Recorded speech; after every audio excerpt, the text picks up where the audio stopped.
The late afternoon sun cast long shadows across the office, painting the room in hues of orange and gold. I was immersed in paperwork, the rhythmic tapping of my keyboard, a soothing counterpoint to the quiet hum of the air conditioning. Suddenly, my boss, Ms. Eleanor Vance, summoned me to her office. Eleanor was a force to be reckoned with, a woman of sharp intellect and impeccable style. At 55, she exuded an aura of authority that commanded respect and a hint of fear. I had been working under her for 6 months, and she was the kind of leader who inspired both admiration and apprehension. "Caleb, could you come into my office for a moment?" Her voice, though calm, held an unmistakable firmness. I gathered my notepad and pen, my heart quickening slightly. Her office was a sanctuary of elegance, with floor-to-ceiling windows overlooking the city skyline. As I entered, Eleanor sat at her desk, her reading glasses perched on her nose. She gestured towards the chair opposite her.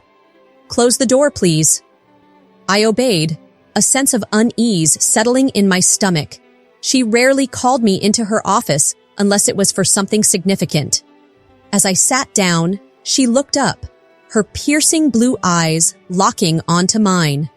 There was a softness in her gaze today, a subtle warmth that was both surprising and unsettling. "Caleb, you've been doing exceptional work here," she began, leaning back in her chair. "I've noticed your dedication and focus." I exhaled, realizing I had been holding my breath. "Thank you, Ms. Vance. I'm just trying to do my best." A faint smile played on her lips, her eyes lingering on me for a moment too long. She rose from her desk, slowly circling around to stand beside me. I could feel her presence, her eyes never leaving mine. "It's rare to see someone your age with such drive," she murmured, her voice lower than usual. Her hand lightly brushed against my shoulder, sending a shiver down my spine. The scent of her perfume, a subtle blend of jasmine and sandalwood, filled the air, intoxicating and alluring. "Thank you," I repeated, my voice slightly shaky. "But there's more to success than just hard work, Caleb," she continued, her fingers tracing a line down my arm. "There are other skills, equally important." Her touch lingered, sending a jolt of electricity through me. I swallowed hard, trying to maintain my composure. "I understand," I managed to say. She leaned closer, her face inches from mine. "Do you?" she whispered, her hand sliding down to my knee. The heat from her touch seared through my trousers. I froze, my mind racing. "You're a smart young man, Caleb," she said softly, her lips brushing against my ear. "You know how to navigate certain situations." Before I could respond, her hand moved higher, her fingers grazing dangerously close to my inner thigh. I don't know," I stammered, my voice barely audible. Eleanor pulled back slightly, her eyes searching mine. "You don't have to be nervous," she reassured, her hand still resting on my thigh. "I can make things very easy for you." Her other hand reached up, gently cupping my cheek. Her touch was soft, yet deliberate. My body reacted instinctively, leaning into her touch. "That's it, Caleb," she murmured, her hand sliding further up my thigh. "Just relax." Before I knew it, she leaned in, her lips pressing against mine. The kiss was soft, tentative at first, but quickly deepened, filled with a hunger that caught me off guard. I found myself kissing her back, my hands instinctively moving to her waist. Every nerve in my body was on fire, the electricity between us undeniable. Eleanor was no longer just my boss. She was something else entirely, something that made my heart race and my thoughts blur. Her hands roamed down my chest, sending shivers through me. She pulled back slightly, her lips hovering just above mine. "You're doing well, Caleb," she whispered, her voice thick with promise. "Very well." "Ms. Vance, I don't know if this is—" I began, but she silenced me with a finger to my lips. "There's no need to overthink it," she said, kissing me again, her hands pulling me closer. Time seemed to blur as we lost ourselves in the moment, all the boundaries between us melting away.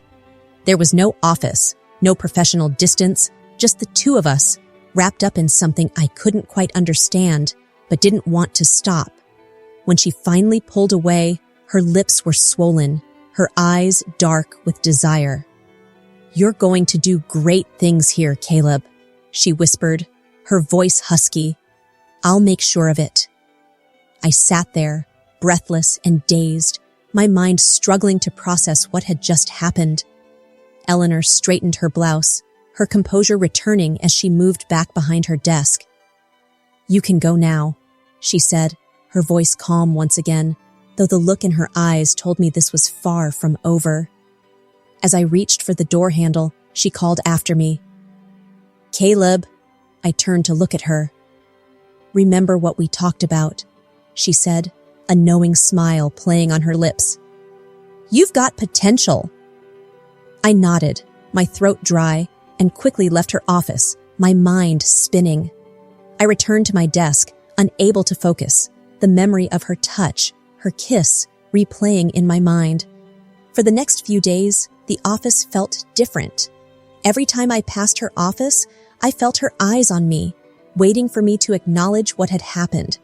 I tried to avoid her, but the memory of that afternoon lingered, a constant reminder of the unspoken agreement between us.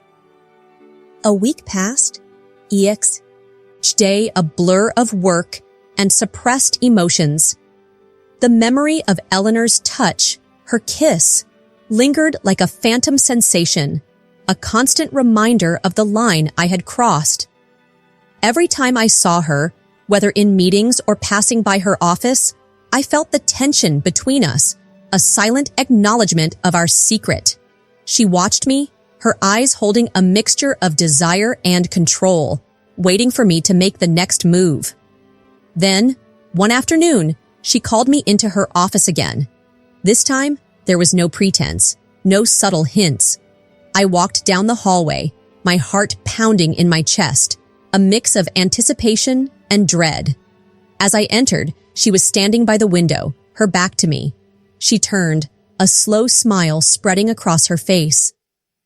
"Caleb," she said softly, her eyes locking onto mine. "I've been waiting for you." I didn't say anything, the words caught in my throat. She walked towards me, her movements slow and deliberate, until she was standing right in front of me, her hand resting lightly on my chest. "You've thought about what I said, haven't you?" she whispered, her lips just inches from mine. I nodded, unable to find my voice. She smiled, her hand trailing down my arm, sending shivers through me. "Good," she murmured, leaning in to kiss me once more, sealing the unspoken agreement between us. From that moment on, everything changed. Eleanor and I became something more than just boss and employee, something that existed in the quiet corners of the office, behind closed doors, in stolen moments where the lines between professional and personal blurred. It was exhilarating, dangerous, and completely consuming. Our meetings became a dance of double meanings, our conversations laced with hidden messages and unspoken desires. We found excuses to be alone, in her office, in the empty conference room, the thrill of our secret adding fuel to the fire. The office became a stage, our colleagues unwitting actors in our clandestine play. Eleanor was a master of control, orchestrating our encounters with precision and care. She knew how to tease, how to tantalize, how to keep me wanting more. She would brush against me in the hallway, her touch lingering just a moment too long, or send me a suggestive glance during a meeting, her eyes promising more for later. I found myself drawn into her web, fascinated by her power, intoxicated by her attention. The lines between right and wrong, professional and personal, became increasingly blurred. I was playing a dangerous game, but the thrill of it was too intoxicating to resist. One evening, after everyone had left the office, Eleanor called me back to her office. She had changed into a sleek black dress, her hair cascading over her shoulders. She looked stunning, powerful, and utterly irresistible. "Caleb," she said, her voice husky, "I have a surprise for you."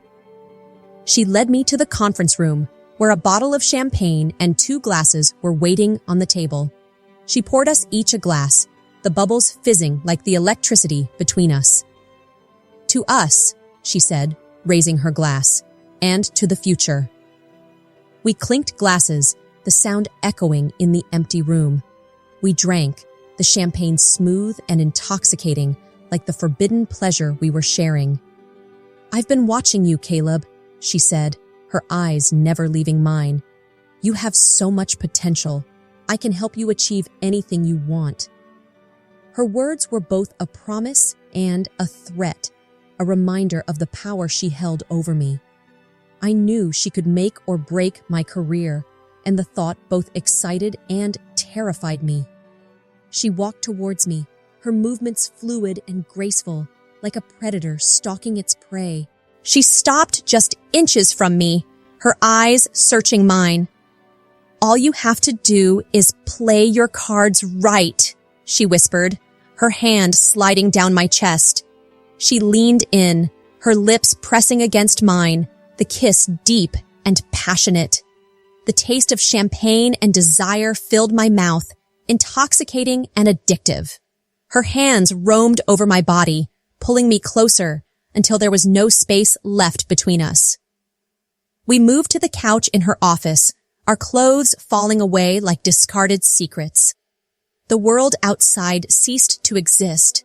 There was only the 2 of us, lost in the moment, consumed by the fire that burned between us. As we lay there, tangled in each other's arms, I knew I had crossed a line, a point of no return. But in that moment, I didn't care. I was hers, body and soul, caught in the intoxicating web she had spun. Our secret relationship became a tightrope walk, each step fraught with danger and excitement. We navigated the office with a heightened awareness, our eyes constantly scanning for prying eyes, our conversations laced with double meanings and hidden messages. The thrill of our clandestine affair was intoxicating, but the fear of discovery was a constant undercurrent, a dark shadow lurking beneath the surface. Eleanor's influence in the company grew, and with it, my own. She promoted me, gave me challenging projects, and introduced me to key figures in the industry. I was rising through the ranks, my career trajectory soaring, but I knew it was built on a foundation of secrets and lies. The office became a stage, our colleagues unwitting actors in our drama. We played our roles with precision, maintaining the facade of professionalism while our secret affair simmered beneath the surface. The stolen glances, the lingering touches, the whispered words in empty conference rooms, it was a dangerous game. But we were both addicted to the thrill. One evening, Eleanor invited me to her penthouse apartment. The city lights twinkled below, a sea of glittering stars mirroring the excitement in my heart. She had prepared a lavish dinner, the table set with fine china and crystal glasses. We dined, our conversation flowing effortlessly, the tension between us building with each passing moment. After dinner, we moved to the living room, where a fire crackled in the hearth. Eleanor poured us each a glass of brandy, the amber liquid glowing in the firelight. She sat beside me on the couch, her hand resting lightly on my knee. "Caleb," she said, her voice soft, "I've been thinking about our future." My heart skipped a beat. Was this it? Was she going to end it? "I want you to have everything," she continued, her eyes searching mine. "I want to take you to the top." She leaned in, her lips brushing against my ear. "But you have to trust me," she whispered. "Completely." I nodded, my voice caught in my throat. I trusted her, or at least I wanted to. She had become my mentor, my lover, my everything. There are some things I need you to do, she said, her voice low and serious. Things that will test your loyalty. I felt a chill run down my spine. What was she asking me to do? She handed me a file, thick with documents. These are contracts, she explained. They need to be signed by tomorrow. I need you to make sure they get done. I opened the file, scanning the documents. They were complex, filled with legal jargon, but one name stood out, a competitor, a rival company that Eleanor had been trying to acquire for months. These contracts are sensitive, I said, my voice barely a whisper. They're necessary, she replied, her eyes hard. Do you trust me, Caleb? I hesitated, my mind racing. I knew what she was asking me to do was unethical, possibly illegal, but I also knew that refusing her would mean the end of EV. Everything! My career, our relationship, everything. Yes, I said, my voice barely audible. I trust you. She smiled, a predatory gleam in her eyes. Good, she murmured, because from now on, you're mine. The next day, I made sure the contracts were signed. I used my influence, my charm, my newfound power to manipulate the situation, to ensure that Eleanor got what she wanted. I crossed a line, a point of no return, and with each step, I sank deeper into her web. Our relationship became more intense, more possessive. Eleanor was in control, pulling the strings, manipulating the game. I was her puppet, dancing to her tune, sacrificing my morals, my integrity, for the promise of power and success. But as I rose through the ranks, I began to see the cracks in Eleanor's facade. She was ruthless, manipulative, and driven by an insatiable hunger for power. Our relationship was not about love or passion, but about control. She wanted to own me, body and soul. The thrill of our secret affair began to fade, replaced by a sense of dread, a feeling that I was trapped in a game I couldn't win. I had sold my soul to the devil, and now I was paying the price. You stopped this response. The weight of my actions pressed down on me, a heavy burden I could no longer bear. I was living a lie, trapped in a gilded cage, and the price of my ambition was too high. I had to find a way out, to reclaim my life, my integrity. One night, as I sat alone in my apartment, the city lights twinkling below, I made a decision. I would confront Eleanor, tell her that I couldn't go on like this, that I needed to break free. The next morning, I went to her office, my heart pounding in my chest. She was sitting at her desk, her eyes cold and calculating. Eleanor, I began, my voice trembling slightly. We need to talk. She looked up, her eyes narrowing. What is it, Caleb? I don't have time for games. This has to stop, I said, my voice gaining strength. I can't do this anymore. She laughed, a cold, mocking sound. You think you have a choice? She said, her voice dripping with sarcasm. You're mine, Caleb. You always will be. No, I said, my voice firm. I'm not yours. I'm my own person. I handed her a file, the same file she had given me weeks ago. I've made copies of everything, I said. If anything happens to me, these will be made public. Her eyes widened, a flicker of fear crossing her face. You wouldn't dare, she hissed. Try me, I said, my voice steady. She stood up, her eyes blazing with anger. You think you can walk away from me? She said, her voice low and threatening. I'll destroy you, Caleb. I'll take everything from you. You can try, I said, my voice calm, but I won't let you. I turned and walked out of her office, leaving her standing there, her face contorted with rage. I knew I had made an enemy, a powerful enemy, but I also knew I had done the right thing. The following days were a whirlwind of chaos. Eleanor tried everything to discredit me, to ruin my reputation, but I stood my ground. I had allies, people who believed in me, who saw the truth. Eventually, the truth came out. Eleanor's corrupt dealings, her manipulative tactics, her abuse of power, it all came crashing down around her. She was forced to resign, her career in ruins. As for me, I left the company, but not before clearing my name. I started my own business, built on honesty and integrity, and found success on my own terms.